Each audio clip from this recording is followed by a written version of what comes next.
l'Église que ton cœur attend. Viens briser nos chaînes, détruis notre orgueil.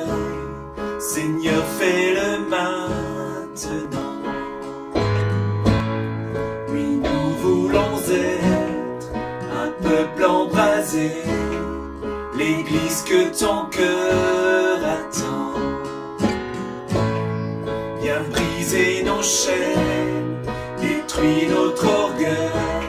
Seigneur, fais-le maintenant. Notre Père plein de bonté, nos cœurs à toi s'abandonnent. Pour ce monde que tu as tant aimé, Seigneur, voici nos couronnes.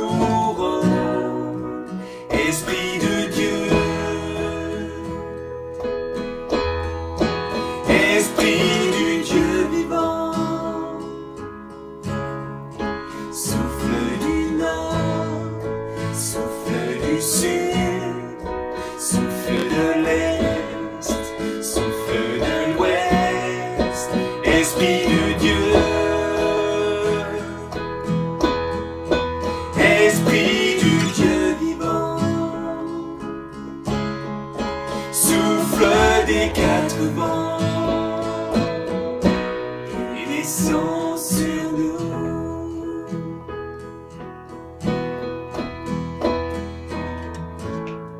Envoie ta puissance, rends-nous les témoins d'un royaume qui se répand.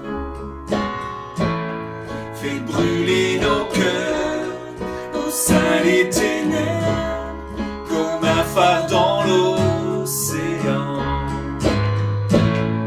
Envoie ta puissance, rends-nous les témoins d'un royaume qui se répand. Fais brûler nos cœurs au sein des ténèbres, comme un phare dans l'océan.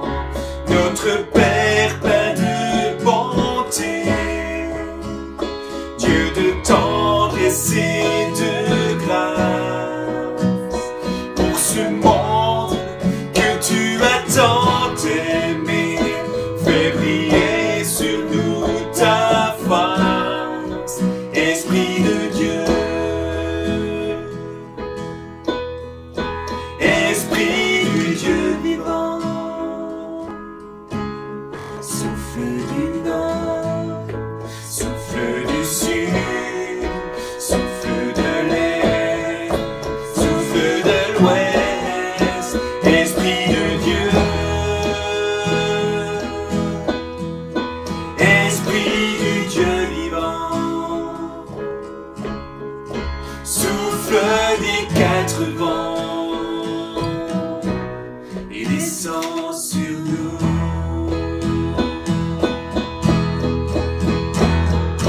Que ton règne vienne, ta volonté soit faite sur la terre comme au ciel, sur la terre comme au ciel. Que ton règne vienne, ta volonté soit faite sur la terre comme au ciel, sur la terre comme au ciel.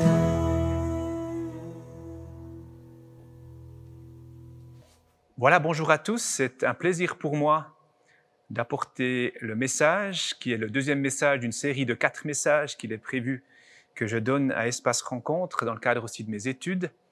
Il y a déjà eu un premier message au mois de février. Il était prévu que je donne ce message le 14 mars.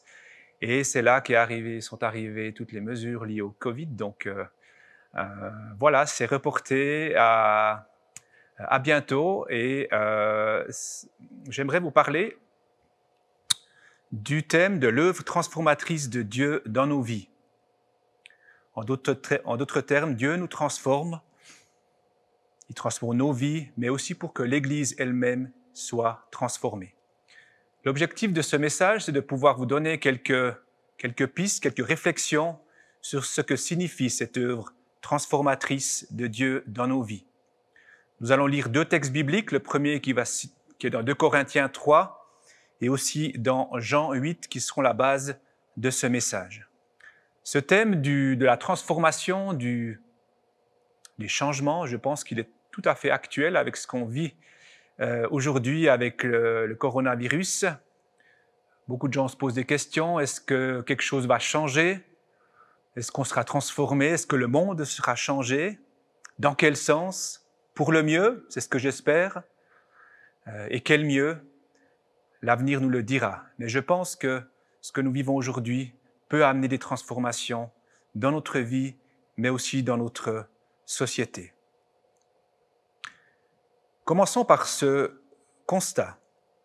L'Église change, elle évolue, elle se transforme, tout d'abord au rythme de Dieu. N'oublions pas que c'est Dieu qui construit son Église, mais aussi au rythme des personnes qui la composent. Tout ceci pour que nous ressemblions à Christ qui est le bâtisseur de son Église et pour être ce qui est appelé dans la Bible un corps vivant. Donc voilà, les changements interviennent, des nouvelles personnes qui arrivent, des personnes qui changent elles-mêmes, ça amène aussi on influence tous autour de nous, on influence dans l'Église, si nous on change personnellement, ça va aussi influencer notre Église, ça va influencer les gens autour de nous. Aussi une disponibilité des personnes à changer, on n'est pas toujours la même chose disponible pour changer, il y a des saisons aussi dans notre vie.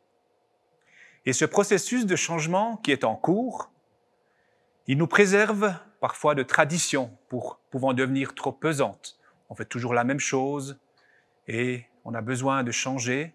C'est la vie est un perpétuel changement.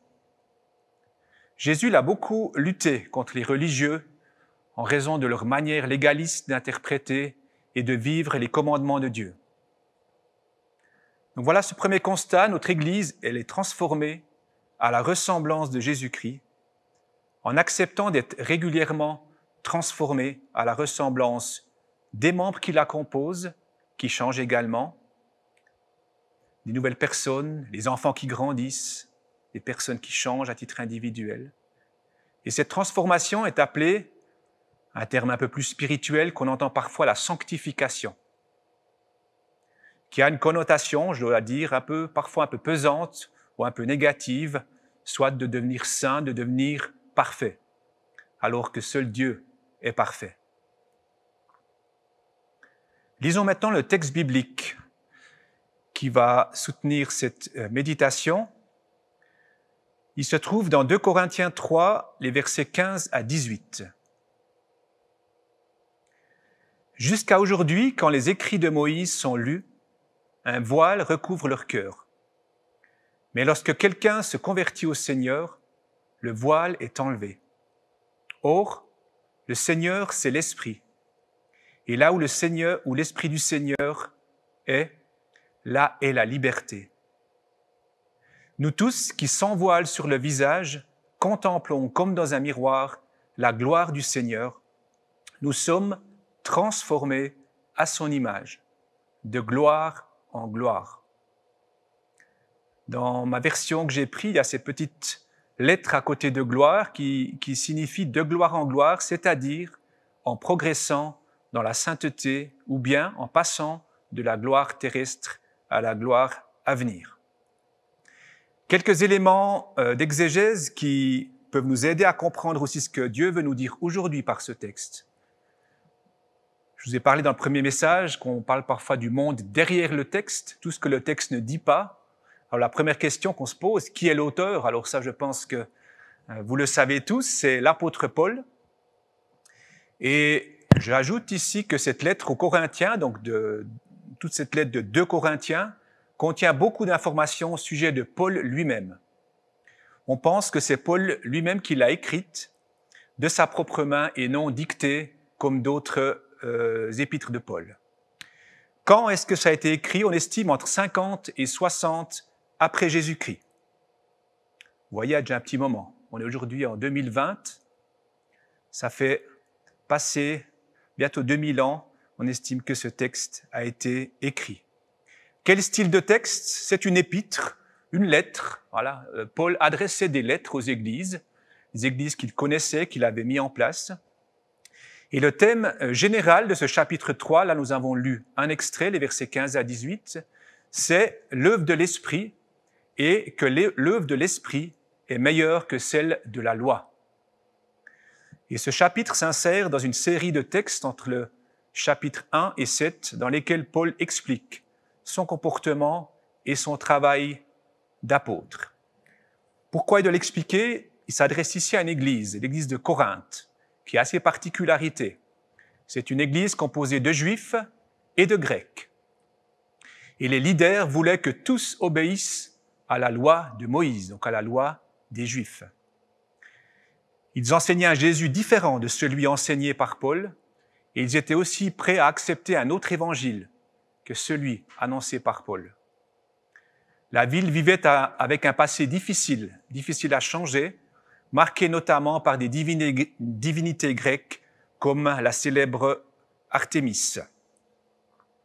Mais en même temps, beaucoup de gens se convertissent dans cette ville. Paul a aussi rencontré beaucoup d'opposition. Certains ne le considéraient pas comme un vrai apôtre. Finalement, il n'était pas dans les 12 premiers apôtres de Jésus. Il est venu après, donc ce n'est pas tout à fait un vrai. Il n'était pas comme les autres apôtres, qui sont les premiers apôtres, comme Pierre, qui sont venus auparavant. D'autres disaient qu'il pouvait écrire de puissantes lettres, qu'il était un bon écrivain, mais que ce n'était pas un grand orateur.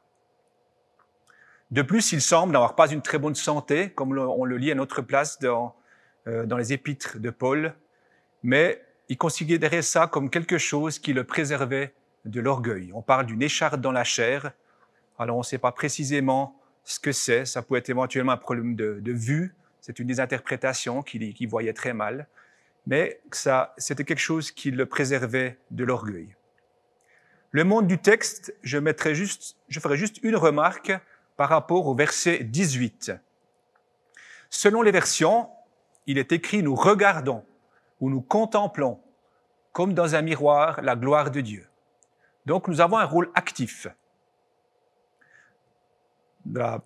Plusieurs versions, la Seconde 21, la Louis II, la Bible du Semeur, la Nouvelle Bible Second, parlent de soit nous regardons ou soit nous contemplons.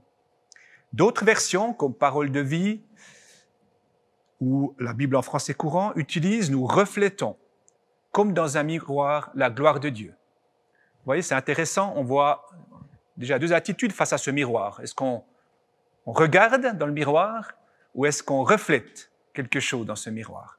On reviendra tout à l'heure sur la signification que ça peut avoir pour nous. Pour pouvoir vous donner ces quelques informations, j'ai utilisé différentes sources. Et je profite de l'occasion, si vous voulez approfondir certaines choses, il y a différentes sources utilisées, et aujourd'hui on en trouve de plus en plus, aussi online. Et si vous êtes intéressé à savoir quelles sources j'ai utilisées aussi, je peux volontiers vous les transmettre par la suite. Vous pouvez m'envoyer un message ou me poser la question après ce message, m'envoyer un petit WhatsApp ou un SMS ou un email. Et je vous donnerai volontiers quelques ressources où vous pouvez aussi approfondir le sujet. Vous voyez, il est beaucoup parlé dans ce texte d'une transformation, mais il est aussi parlé avec quelques métaphores, quelques images. On parle du voile, on parle d'un miroir, et c'est sur la base aussi de quelques images ou métaphores que je voudrais vous donner quelques réflexions. La première, c'est quoi une transformation? Alors la première image qui m'est venue à l'esprit, c'est l'image d'un transformateur électrique. Comme vous voyez sur cette image, vous avez certainement déjà tous vu ça, un transformateur électrique. Et quel est le rôle d'un transformateur?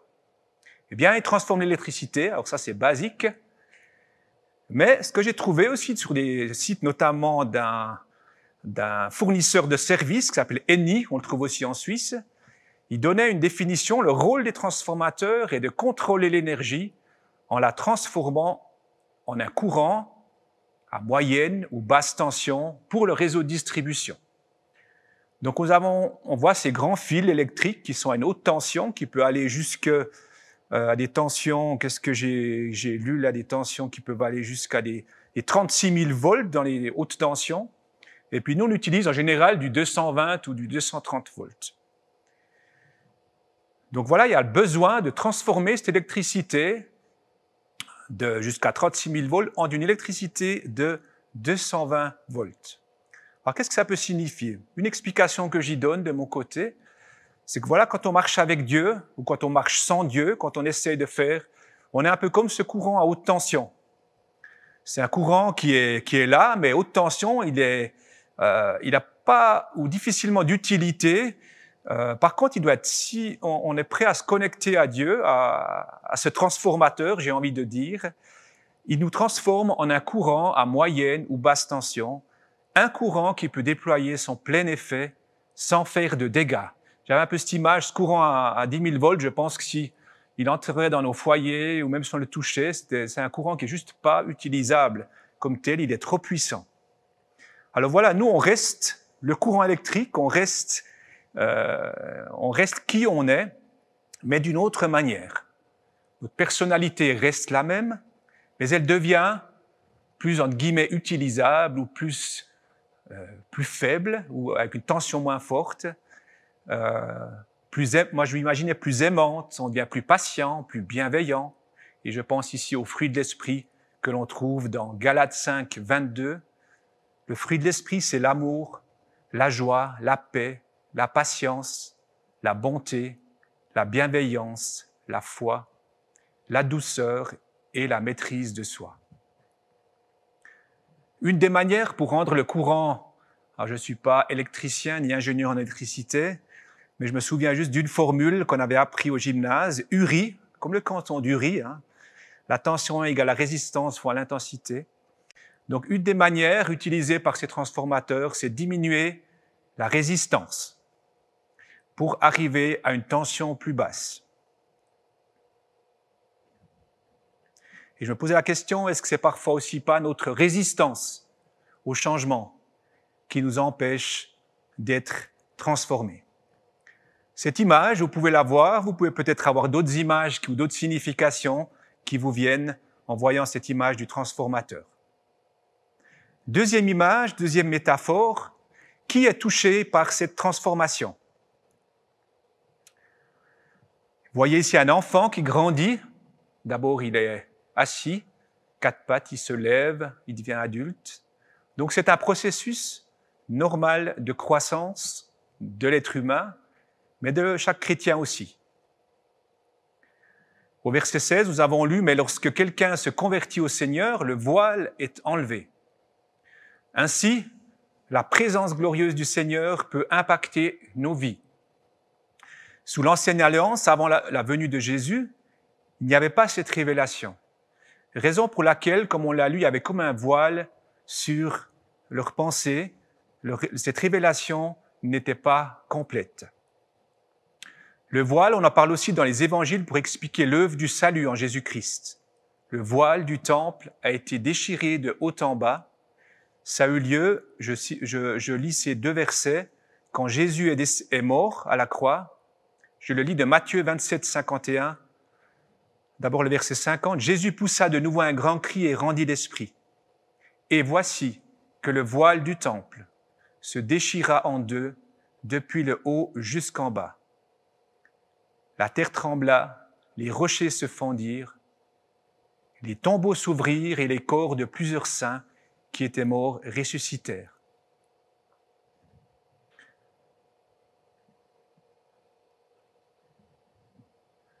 Qui fait l'œuvre de transformation?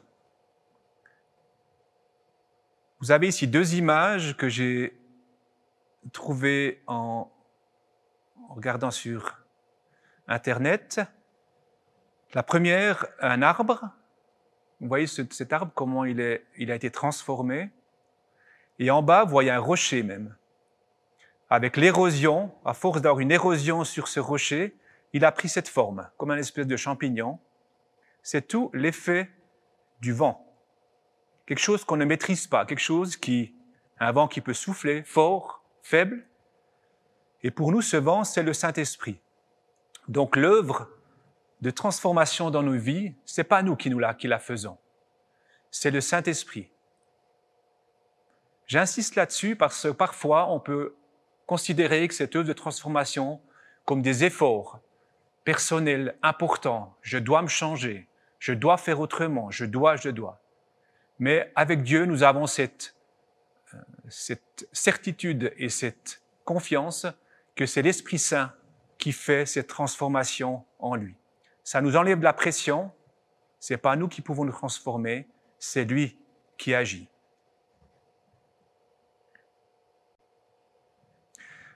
Alors nous, quelle est notre part? Si on est là, si on a des messages, si on lit des livres, si on lit la Bible, c'est qu'il y a une part quand même à faire de notre côté. Et là, vous voyez cette personne qui prie, cette personne qui lit la parole. Alors, simplement se mettre à disposition. Se mettre à disposition de l'Esprit Saint pour nous transformer. Et accepter ces chemins de transformation dans nos vies qui passent parfois par des souffrances, des frustrations, qui est quelque chose de très actuel. Avec le confinement que nous vivons, il y a des souffrances, il y a des frustrations, on nous enlève certaines libertés.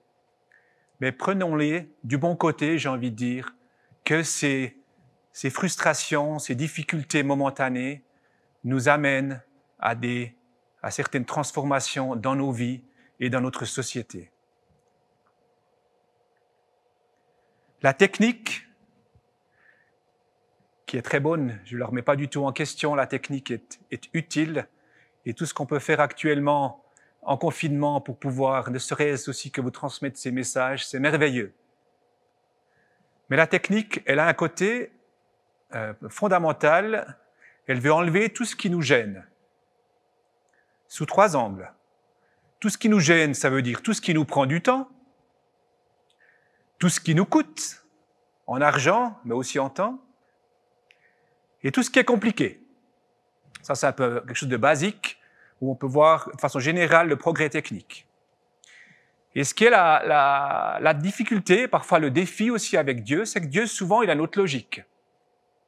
Ça prend du temps, ça nous coûte, et ça demande des efforts. Comme vous voyez, là, la personne qui prie, la Bible, ça fait partie de ce que j'appelle, ou ce qu'on appelle communément, les disciplines spirituelles. La prière, la lecture de la Bible. Il y a d'autres disciplines spirituelles que nous héritons de nos pères, qui sont très anciennes, comme le jeûne, ou bien des retraites silencieuses. Il y a plusieurs disciplines qui peuvent être utilisées pour nous mettre à disposition de Dieu pour qu'il nous transforme. Et ces disciplines sont des moyens privilégiés à ce que Dieu nous transforme. Il nous a laissé sa parole, cette parole qui a traversé les âges, parce qu'il sait que cette parole nous nourrit, et qui dit nous nourrit, nous transforme. Le résultat, quel est le résultat de cette transformation? Vous voyez ces 2 magnifiques papillons ici. Le premier, j'ai pris sur Internet. Le deuxième, je précise qu'il a été fait par Catherine au papillorama récemment, d'un papillon qui volait là dans la volière du papillorama. 2 magnifiques papillons. Et vous savez certainement qu'un papillon, pour devenir à ce stade-là, il doit passer par différents stades de transformation. D'abord, c'est une chenille, ensuite un cocon, et finalement seulement ça devient un magnifique papillon. Donc cette transformation apporte la beauté, mais apporte aussi, si on pense à ce papillon qui enfin peut sortir de sa coquille, apporte de la liberté. Et il y a ce verset que nous venons de lire, « Or le Seigneur, c'est l'Esprit. Et là où est l'Esprit du Seigneur, là est la liberté. » Voyez aussi notre image de personnes qui ont l'air d'être libres, de se mouvoir, de sauter. Et je voulais aussi la mettre comme pour dire qu'avec la liberté, il y a généralement aussi de la joie qui va de pair avec la liberté. Il y a eu un processus de transformation. Au bout, nous voyons une nouvelle liberté dans notre vie. Et pour cela, pour illustrer aussi, renforcer cet aspect-là, je souhaiterais lire avec vous ce texte que vous voyez aussi sur vos écrans. « Si donc le Fils vous libère, vous serez réellement libres. »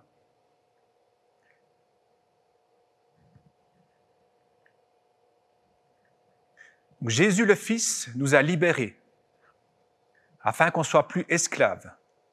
Dans les versets qui précèdent ce verset, je n'ai pas lu, je pourrais le lire. Comme ça, on a encore un petit peu mieux le contexte de ce verset que vous avez à l'écran. C'est les versets 34 et 35. Je reviens rapidement sur ces deux versets. En vérité, je vous le dis, le répliqua Jésus. Toute personne qui commet le péché est esclave du péché. Or, l'esclave ne reste pas toujours dans la famille. C'est le Fils qui y reste pour toujours. Si donc le Fils vous libère, vous serez réellement libre. Donc nous voyons Jésus, donc le Fils dont il est question dans ce verset, nous a libérés afin que nous ne soyons plus esclaves du péché. Et par lui, et à travers l'action du Saint-Esprit, nous sommes transformés, pas à pas, pour lui ressembler de plus en plus. C'est Jésus, par sa mort et sa résurrection, qui a inauguré le royaume de Dieu qui est en marche. Donc nos transformations vont au-delà de nos vies personnelles, pour notre bien personnel, puisqu'elles contribuent à faire avancer ce royaume par nos paroles et actions missionnelles dans la société. Je prends intentionnellement ce mot missionnel parce qu'il a déjà fait l'objet d'études aussi dans notre Église. C'est un thème très actuel au sein des églises de notre fédération, de la FRE, d'être missionnel, c'est-à-dire de rayonner autour de nous de ce royaume de Dieu, partout où on est, à notre travail, dans notre famille, avec nos amis. De plus, Dieu est notre Père, qui nous aime comme aucun autre Père terrestre. Et son œuvre de transformation est donc pour notre bien, pour devenir toujours plus conforme à ce que Dieu voulait qu'on soit avant que nous soyons conçus. Vous connaissez peut-être ce merveilleux passage, je le lis volontiers, c'est peut-être un rappel, mais un rappel que je fais volontiers pour ceux qui le connaissent. « Mon corps n'était pas caché devant toi lorsque j'ai été fait dans le secret, tissé dans les profondeurs de la terre. Je n'étais encore qu'une masse informe, mais tes yeux me voyaient. » C'est dans le psaume 139, les versets 15 et 16. Alors, à quel stade de transformation sommes-nous? Est-ce que nous sommes des papillons qui pouvons librement nous déplacer, voler? Est-ce que nous sommes des chenilles? Sommes-nous au stade cocon? Je pense qu'on est dans différents stades. On peut être dans différents stades dans cette transformation. Et cette transformation se passe à différents niveaux dans notre vie. Mais sachez que le résultat, c'est quelque chose de magnifique, comme ces papillons.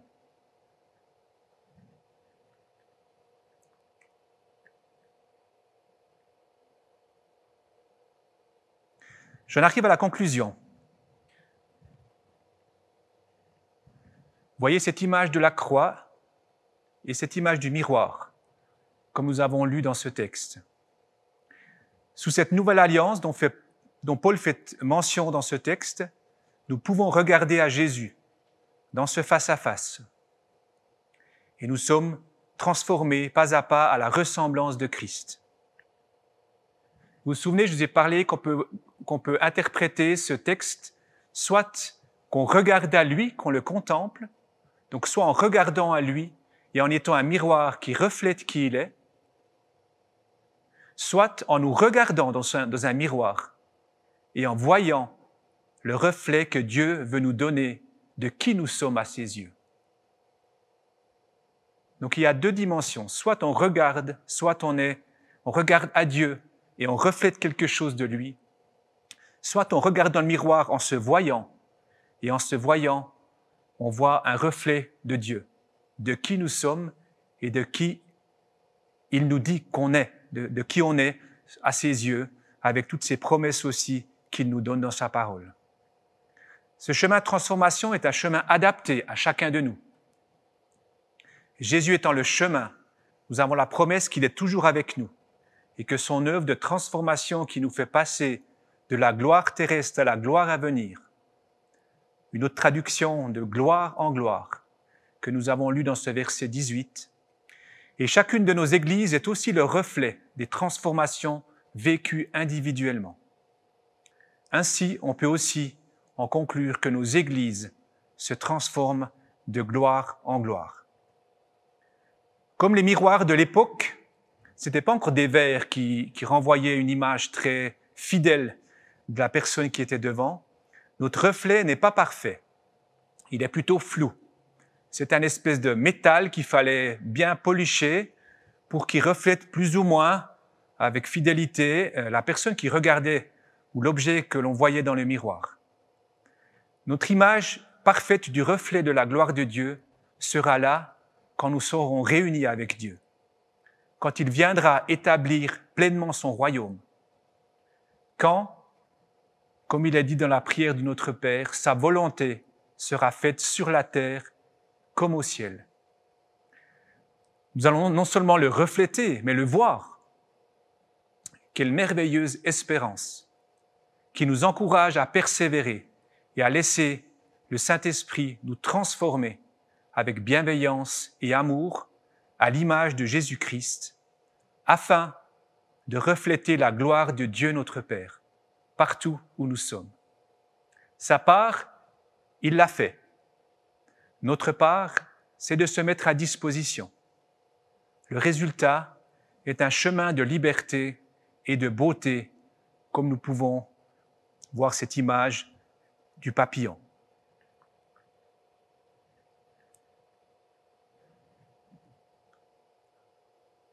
J'aimerais terminer par la prière. Merci notre Père parce que c'est toi qui nous as créés, nous sommes tes créatures. Merci parce qu'avec notre rencontre avec toi, par la révélation que tu nous as faite de qui est Jésus, cette révélation qui a enlevé ce voile dans nos pensées, dans notre révélation de qui tu es, Dieu. Par Jésus, nous pouvons te voir. Pas parfaitement encore, nous avons quelques éléments déjà de ton royaume qui sont visibles dans notre monde actuel. Mais nous savons que ce royaume est en marche, est en transformation. Et ce que je te demande, Père, dans le nom de Jésus, c'est que ton Esprit Saint puisse nous transformer pour te ressembler toujours plus à Christ, qui était aimant, bienveillant, bon. Et qu'ainsi notre Église, et qu'ainsi nos églises, et ton Église, l'Église universelle, soient toujours un plus beau reflet de qui tu es. Merci pour ta présence, merci pour ton Esprit Saint, merci pour ton travail que tu fais dans nos vies. Amen. J'aimerais encore pour terminer une petite annonce. Samedi prochain, il est prévu un culte de louange. Alors, ça ne sera pas ici à hier, hein. Ne venez pas tous ici. Ça reste en mode confiné. Je réfléchissais à ça, ça sera une première aussi. Et je vous invite à vous préparer pour ce samedi prochain. Hein, quand on est à la maison, des fois, il y a plein de choses à faire. Et puis, à l'écran, on va peut-être entendre les chants, et puis on écoutera d'une oreille, mais à côté, on va peut-être faire autre chose, etc. Alors, hein, faites ce que vous voulez, bien sûr. Mais je vous encourage à vous préparer pour ce temps, ce culte de louange. Et quand j'y pensais, il y a 3 mots qui me sont venus à l'esprit. Simplicité, authenticité, créativité. Simple, une louange authentique et une louange créative. Et si on prend les premières lettres de chacun de ces mots, ça donne quoi? Un sac. Alors prenez votre sac devant l'écran samedi prochain. Et peut-être ce sac, il faut d'abord un peu le vider avec certaines choses qui sont lourdes. Mais mettez dans ce sac cette simplicité, votre authenticité, votre créativité, pour apporter un sacrifice de louange, le fruit de lèvres et d'être entier qui confesse et loue, adore Dieu dans sa Trinité, Père, Fils, Saint-Esprit. Faites peut-être des choses que vous n'avez jamais pu faire quand nous nous réunissons. Vous êtes dans votre sphère privée, mais nous serons unis par l'Esprit de Dieu et nous allons louer ensemble. Je me réjouis de vivre ce culte aussi de louange samedi prochain avec vous. Que Dieu vous bénisse.